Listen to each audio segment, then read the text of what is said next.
आपको प्रयास तो करना है, इसका मतलब ये नहीं कि तुम अकर्मण्य होकर घर पर बैठ जाओ, प्रयास जारी रखना है, पर प्रयास भी चिंता मुक्त होकर।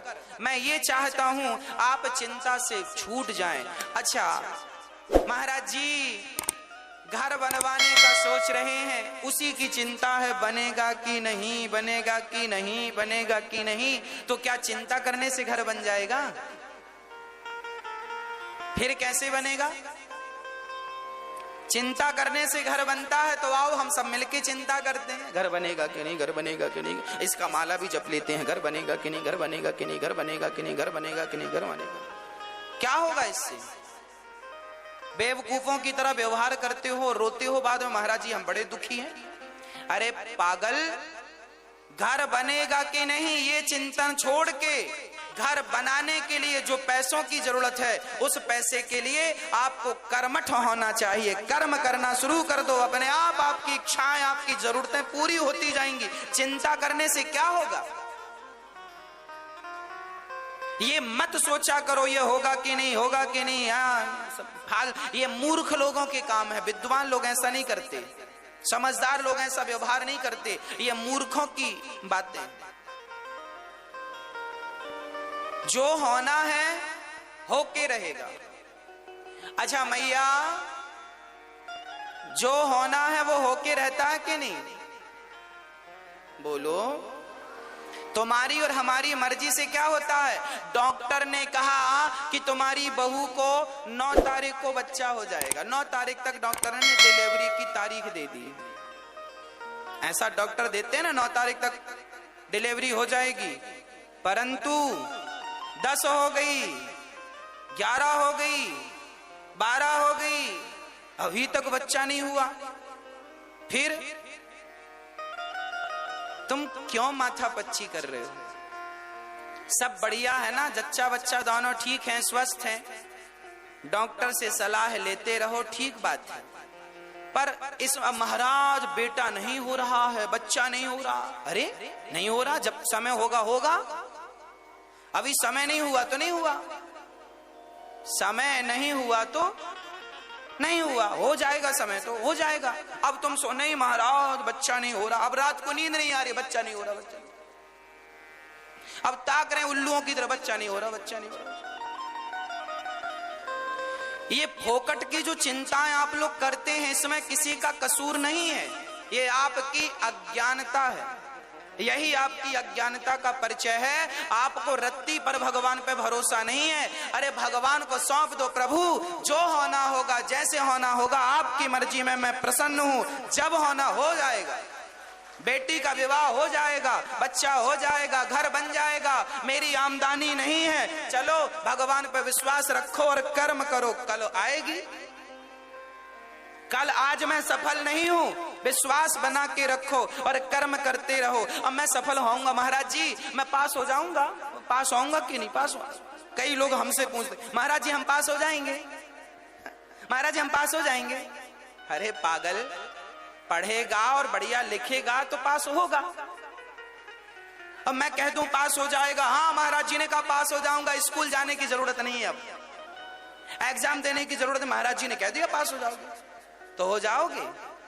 बेवकूफ ना बनो, अक्कल से काम किया करो। ये जो तुम चिंताएं लेके बैठे हो, महाराज जी पास हो जाएंगे कि नहीं, अच्छे नंबर, जितनी अच्छी मेहनत होगी उतने अच्छे नंबर होंगे, जितनी अच्छी एकाग्रता होगी पढ़ने में उतने अच्छे नंबर होंगे। आप हम पास होऊंगा कि नहीं, पास होऊंगा कि नहीं, ये चिंता करे बच्चा, पास होऊंगा कि नहीं, पास होऊंगा कि नहीं, पास। अरे पागल, मन लगा के पढ़, एकाग्रता में चल और मन लगा के काम कर अपने आप। जब व्यक्ति का वर्तमान अच्छा होता है, वर्तमान अच्छा लिख रहा है, बढ़िया बढ़िया सारे 20 क्वेश्चन आए हैं, 20 का तुमने बढ़िया जवाब दिया है, लिखा है, 2-2 पन्ने में 4-4 पेज में लिखा है, और बढ़िया तुम्हारे अच्छे परसेंट बनेंगे। और 20 नंबर आए हो, तुम एक ही आंसर लिख के आए हो, खत्म बात।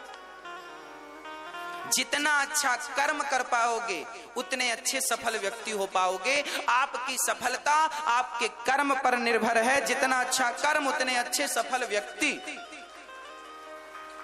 इसलिए चिंताएं त्याग कर अपने कर्म में ध्यान दो। चिंताओं का त्याग। महाराज जी हमने दुकान डाली है, चलेगी कि नहीं?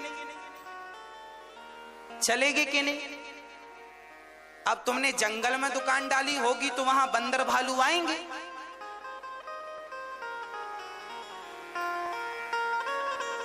दुकान डाली कहां है, लोकेशन क्या है, तुम्हारी मेहनत कितनी है, तुम अपने दुकान को किस ढंग से चलाते हो, ग्राहकों से कैसी बातें करते हो, कैसे ग्राहकों से डीलिंग करते हो, वो आपके विचारों पर, आपके संस्कारों पर, आपकी वार्ता पर निर्भर है ना।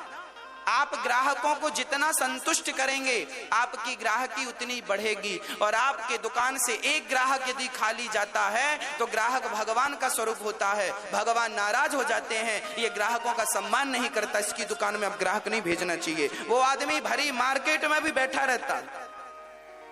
इसलिए हर दुकानदार को, हर व्यवहार, हर बिजनेसमैन को व्यवहार कुशल होना चाहिए। मतलब इस दुनिया में सारे काम तुम्हारे अच्छे कर्म से होने वाले हैं, तुम्हारी सदगति भी तुम्हारे अच्छे कर्म से होगी, तुम्हारी सफलता भी तुम्हारे अच्छे कर्म से होंगी, तुम्हारे अच्छे डिवीजन, अच्छे नंबर भी तुम्हारे अच्छे कर्म से आएंगे। इसलिए सारी चिंता टेंशन छोड़ के सबको अच्छे कर्म की ओर आगे बढ़ना चाहिए। कर्मण्येवाधिकारस्ते, कर्म को पकड़ लो। किसको पकड़ना है? कर्म को। दुकान मन लगा के चलाओ, मेहनत करो, और लोग जितनी मेहनत करते हैं उनसे ज्यादा मेहनत आप करो। कैसे नहीं चलेगी दुकान, कैसे नहीं चलेगी फैक्ट्री, कैसे नहीं आप सफल व्यक्ति बनेंगे? अरे भाई, सफल होता है वही जो पसीना बहाता। पसीना बहाना आता है, मेहनत करना आता है, पांव में छाले पड़ गए हैं आपके, फिर भी आप दौड़ रहे हैं, तो आप सफल व्यक्ति बनेंगे। कोई माई का लाल आपको रोक नहीं सकता सफल व्यक्ति बनने से। और आप छाले देखकर यदि रुक गए, बस खत्म आपका भविष्य, आपका फ्यूचर वैसे ही रुक जाएगा जैसे आप रुक गए। स्वामी विवेकानंद जी ने कहा था, उठो, उत्तिष्ठः, और चलो, तब तक चलो जब तक अपने लक्ष्य को प्राप्त ना कर लो, तब तक चलते रहो। तब तक चलो जब तक अपने लक्ष्य को, जोर से बोलो, तब तक चलो जब तक अपने लक्ष्य को, जब तक लक्ष्य ना मिल जाए तब तक रुकना नहीं। और कोई बीच में रुका, खत्म, आउट, जाओ। जमाना कंपटीशन का है, कंपटीशन से वह बाहर हो जाएगा जो थोड़ी भी लापरवाही करेगा। इसलिए अपने आप को इस कंपटीशन के जमाने में अपने आप को कार्यरत करने के लिए अपने मेहनत पर, अपने कर्मों पर विश्वास रखना चाहिए।